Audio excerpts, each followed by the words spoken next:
Hi, Imagine South Lake Warriors.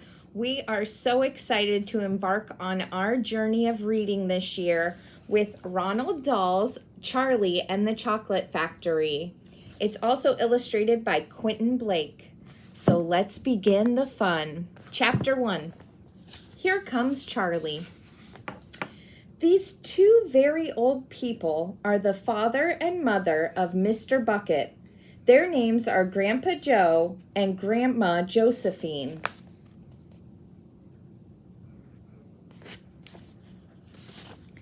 And these two very old people are the father and mother of Mrs. Bucket. Their names are Grandpa George and Grandma Georgina. This is Mr. Bucket. This is Mrs. Bucket.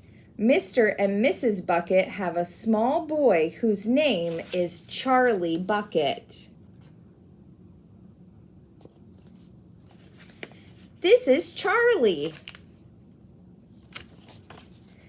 How do you do? And how do you do? And how do you do again? He is pleased to meet you. The whole of this family, the 6 grown-ups, count them, and little Charlie Bucket lived together in a small wooden house on the edge of a great town. The house wasn't nearly large enough for so many people, and life was extremely uncomfortable for them all. And there were only 2 rooms in the place altogether, and there was only one bed. The bed was given to the 4 old grandparents because they were so old and tired. They were so tired they never got out of it. Grandpa Joe and Grandma Josephine on this side, Grandpa George and Grandma Georgina on this side. Mr. and Mrs. Bucket and little Charlie Bucket slept in the other room upon mattresses on the floor. In the summertime, this wasn't too bad, but in the winter, freezing cold drafts blew across the floor all night long, and it was awful. There wasn't any question of them being able to buy a better house, or even one more bed to sleep in. They were far too poor for that.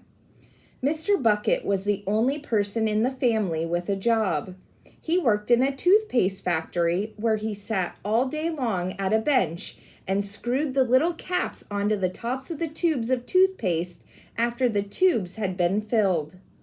But a toothpaste cap screwer is never paid very much money, and poor Mr. Bucket, however hard he worked and however fast he screwed on the caps, was never able to make enough money to buy 1/2 of the things that such a large family needed. There wasn't even enough money to buy proper food for them all. The only meals they could afford were bread and margarine for breakfast, boiled potatoes and cabbage for lunch, and cabbage soup for supper. Sundays were a bit better. They all looked forward to Sundays because then, although they had exactly the same, everyone was allowed a second helping. The Buckets, of course, didn't starve, but every one of them, the 2 old grandfathers, the 2 old grandmothers, Charlie's father, Charlie's mother, and especially little Charlie himself, went about from morning till night with a horrible empty feeling in their tummies. Charlie felt it worst of all. And although his father and mother often went without their own share of lunch or supper so that they could give it to him, it still wasn't nearly enough for a growing boy. He desperately wanted something more filling and satisfying than cabbage and cabbage soup. The one thing he longed for more than anything else was chocolate. Walking to school in the mornings, Charlie could see great slabs of chocolate piled up high in the shop windows, and he would stop and stare and press his nose against the glass, his mouth watering like mad. Many times a day, he would see other children taking creamy candy bars out of their pockets and munching on them greedily, and that, of course, was pure torture. Only once a year, on his birthday, did Charlie Bucket ever get to taste a bit of chocolate. The whole family saved up their money for that special occasion, and when that great day arrived, Charlie was always presented with one small chocolate bar to eat all by himself. And each time he received it on those marvelous birthday mornings, he would place it carefully in a small wooden box that he owned and treasure it as though it were a bar of solid gold. And for the next few days, he would allow himself only to look at it, but never to touch it.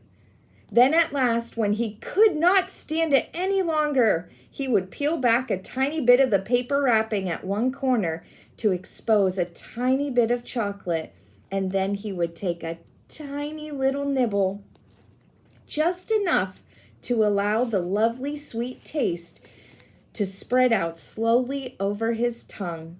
The next day, he would take another tiny nibble, and so on and so on. And in this way, Charlie would make his 10-cent bar of birthday chocolate last him more than a month. But I haven't yet told you about the one awful thing that tortured little Charlie, the lover of chocolate, more than anything else. This thing for him was far, far worse than seeing slabs of chocolate in the shop windows or watching other children munching creamy candy bars right in front of him. It was the most terrible, torturing thing you could imagine. And it was this. In the town itself, actually within sight of the house in which Charlie lived, there was an enormous chocolate factory. Just imagine that. And it wasn't simply an ordinary, enormous chocolate factory either. It was the largest and most famous in the whole world. It was Wonka's factory, owned by a man called Mr. Willy Wonka, the greatest inventor and maker of chocolates there has ever been. And what a tremendous, marvelous place it was.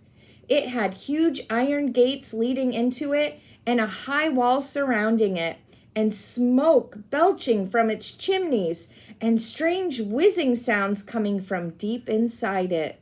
And outside the walls, for half a mile around in every direction, the air was scented with the heavy, rich smell of melting chocolate. Twice a day, on his way to and from school, little Charlie Bucket had to walk right past the gates of the factory. And every time he went by, he would begin to walk very, very slowly. And he would hold his nose high in the air and take deep, long sniffs of the gorgeous chocolatey smell all around him. Oh, how he loved that smell. And oh, how he wished he could go inside the factory and see what it was like.